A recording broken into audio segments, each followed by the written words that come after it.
I move that a select committee of the Legislative Council be established to inquire and report on the following matters. 1. The trends in grocery pricing in South Australia compared to other states in South Australia and internationally. 2. The disparities in grocery pricing between metropolitan and regional areas. 3. The impact of high grocery prices on consumers, particularly for those on low incomes. 4. The relationship between wholesale prices paid to farmers and the retail price paid by consumers. 6. The prevalence of food insecurity in South Australia. 7. The prevalence of price gouging practices and anti-competition behaviours among grocery retailers and the impact on consumers. 8. Factors contributing to high grocery prices. 9. The potential opportunities for further regulation of grocery retailers and opportunities for state government intervention. And 10. Any other related matters. And thank you, Mr. President.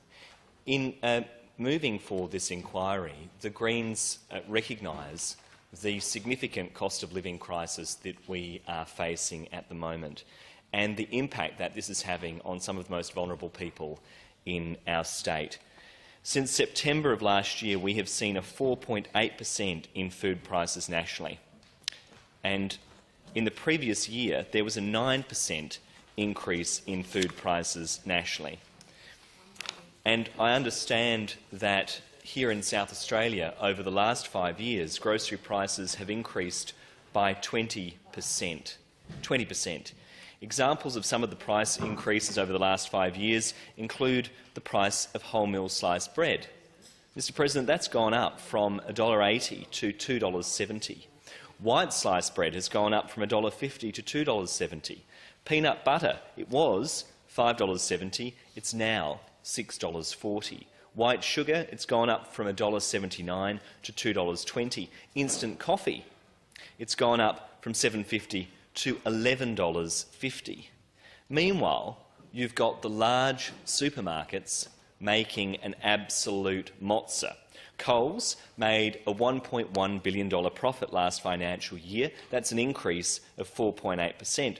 Woolworths made a $1.6 billion profit, up by 4.6%.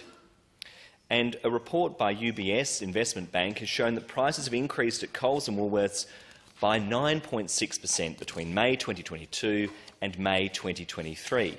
Now, I note that this is a figure that's disputed by Coles, but this is the assessment of the UBS.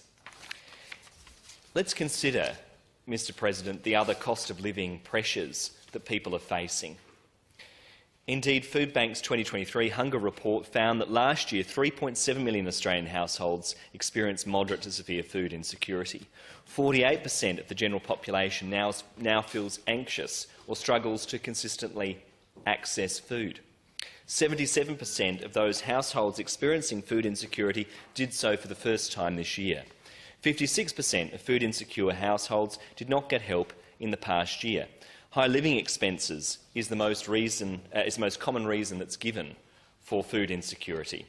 The ABS data shows that households are cutting back on clothes, shoes, furnishing and household equipment due to cost of living pressures, and South Australian household spending has increased by 3.7%.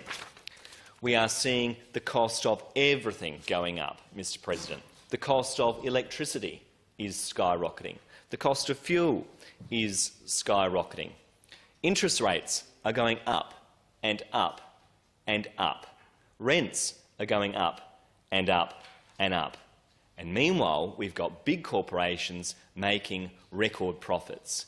How can it be that we have South Australians that are going to struggle to put food on the table this Christmas, while we have Coles and Woolies and the big food retailers making an absolute mozza? How can that be right? Surely we have to do something. And that's why the Greens are calling for this inquiry, because it's time for this parliament to step up and to hold these big corporations to account and to see what can be done. It's not right that we have families that are going to struggle to put food on the table this Christmas while Coles and Woolies make record profits. That's not right. We need to do something about it. And I do plan to bring this proposal to a vote in the new year, and I urge all members of parliament to get on board and let's see what we can do.